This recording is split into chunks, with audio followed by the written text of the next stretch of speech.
The invisible physics that govern modern Wi-Fi aren't new.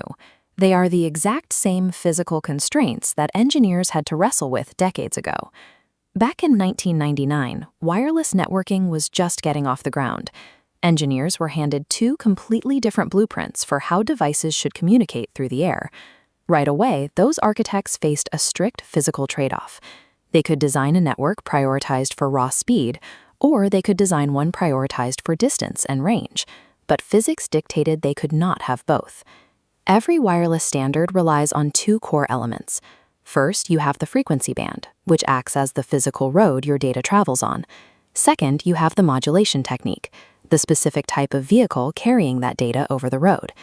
Mastering network architecture means understanding how the road and the vehicle interact to create entirely different operational environments. For early Wi-Fi, engineers had two distinct frequency roads to choose from, the 2.4 GHz band and the 5 GHz band. This diagram illustrates the radio spectrum.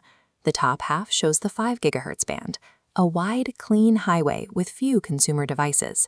The bottom half shows the 2.4 GHz channel, highly congested with overlapping chaotic signal waves. That congestion exists because early Wi-Fi wasn't the only technology on that road. Cordless office phones shared the exact same 2.4 GHz frequency, constantly broadcasting over the network. Even everyday break-room appliances generate massive amounts of invisible noise. A running microwave operates in the same band and can completely shred a 2.4 GHz data signal. When you recognize how much physical clutter exists in the 2.4 GHz band, you take the first real step in troubleshooting any wireless interference problem. In 1999, the IEEE approved the 802.11a standard. To avoid the traffic jam we just saw, 802.11a engineers bypassed it entirely and built their network on the wide-open, interference-free 5 GHz band. This matrix tracks our wireless options. For the vehicle, 802.11a utilizes a modulation technique called orthogonal frequency division multiplexing, or OFDM. OFDM divides a radio signal into multiple smaller subsignals, transmitted simultaneously, yielding a massive maximum theoretical data rate of 54 megabits per second. But the 5 GHz frequency has a physical vulnerability. Its radio waves have extremely short wavelengths. When those short waves hit solid structural obstacles, like concrete walls, they don't pass right through. They dissipate almost immediately. Adding to the friction, this standard was entirely incompatible with the cheaper, mainstream 2.4 GHz devices flooding the market at the time. 802.11a was a speed purist. It looked incredibly fast on a spec sheet, but it was physically fragile and highly restrictive when deployed in the real world. Released the very same year, the 802.11b standard took the exact opposite approach. It set up shop directly inside that crowded 2.4 GHz band. Looking back at the matrix, 802.11b uses direct sequence spread spectrum, or DSSS. This modulation spreads the signal over a wider frequency to cut through noise. That resistance carried a penalty for data transmission efficiency. Speeds were capped at just 11 megabits per second. However, the 2.4 GHz band generates longer wavelengths. This gave 802.11b a massive advantage in penetrating physical walls and obstacles. The hardware was also more affordable. Early wireless laptops adopted this standard heavily, securing basic internet access across entire buildings. 802.11b dominated the early market for one simple reason.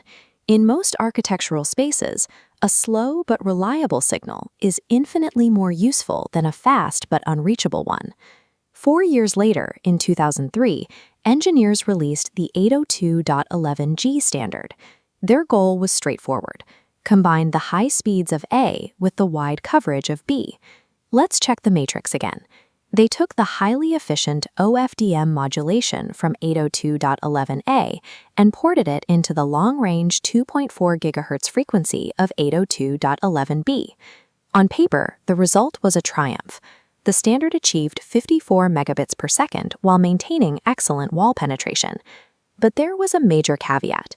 To push adoption, 802.11g was designed with backward compatibility, allowing older B devices to connect to the G networks.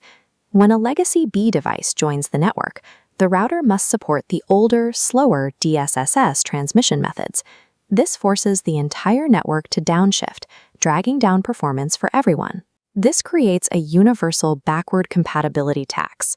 Supporting outdated legacy hardware inherently throttles the maximum potential of your modern infrastructure.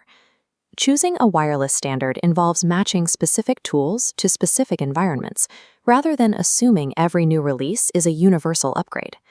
802.11a was strictly suited for high-density enterprise environments. In these spaces, budgets were high enough to buy more access points. 5 GHz interference was virtually non-existent, and open floor plans minimized the number of signal-blocking walls. Meanwhile, 802.11b thrived in early warehouses and sprawling campuses, places where physically bypassing structural barriers mattered far more than raw bandwidth. Then 802.11g stepped in as the workhorse for the small office and home office, serving as the ultimate mixed-use standard. This graphic shows the architect's scorecard, mapping each standard to its environment. A ties to the enterprise skyscraper, B links to the factory, and G connects to the home office. It comes down to structural and device constraints. An architect's primary job is not reading the theoretical maximums on a spec sheet. It is meticulously matching radio physics to the physical realities of the floor plan.